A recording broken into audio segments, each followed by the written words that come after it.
Politique 2012 avec ce matin Véronique Jacquier. Véronique, bonjour. Bonjour Christophe. On va revenir évidemment sur la démission de Georges Tron, clairement une victime collatérale de l'affaire Dominique Strauss-Kahn. Racontez-nous d'abord les coulisses de sa sortie du gouvernement. Alors Georges Tron n'a pas eu le choix. Son sort était scellé dès jeudi. Il aura tenu 6 jours. Le secrétaire d'État avait pourtant demandé à l'Élysée un répit, du temps pour organiser sa défense.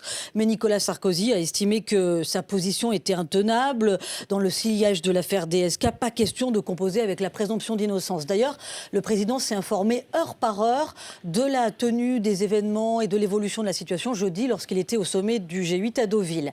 Vendredi matin, c'est François Fillon qui s'est chargé, si j'ose dire, de faire le sale boulot, c'est-à-dire qu'il a convoqué Georges Tron à Matignon. Et là, le Premier ministre ne lui a pas demandé de partir, mais il lui a suggéré d'évaluer les conséquences politiques des dégâts, évidemment, que ça pouvait causer. Georges Tron, qu'est-ce qu'il a compris? Il a compris qu'il avait un petit peu de temps, un petit peu de répit.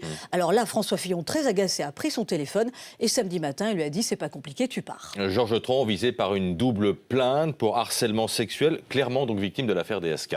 Ah oui, parce qu'il a tenu 6 jours. Quand Éric Woerth a tenu plusieurs semaines, alors qu'il était empêtré dans l'affaire Bettencourt et qu'il était en charge de la réforme des retraites. Et Michèle Alliot-Marie, souvenez-vous, début janvier, elle est mise sur la sellette pour l'affaire de ses vacances en Tunisie et elle a tenu jusqu'au 27 février.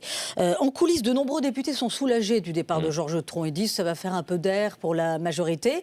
Les membres du gouvernement, eux, défendent évidemment quand même le secrétaire d'État à la fonction publique. Ils disent, par exemple, Xavier Bertrand, est-ce que la présomption d'innocence existe encore pour un politique? Et même Jean-Luc Mélenchon, sur notre plateau, prenait cet argument hier soir aussi. N'a-t-il pas été poussé dans ces conditions un peu vite parce qu'il représente un poids politique, disons, limité au sein du gouvernement? Mais oui, parce que Georges Tron n'a pas beaucoup de troupes pour le défendre, il faut bien le dire.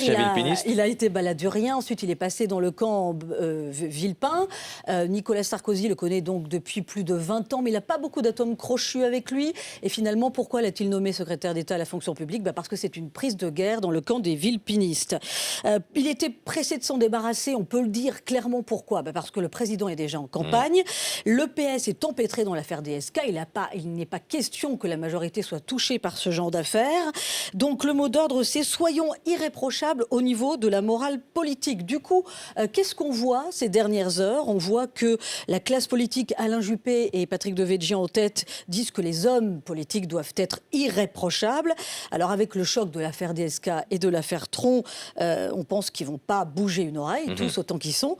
Mais on verra si cette tyrannie de l'exemplarité va durer bien longtemps, Christophe. C'était Véronique Jacquier de Showbiz, tout de suite.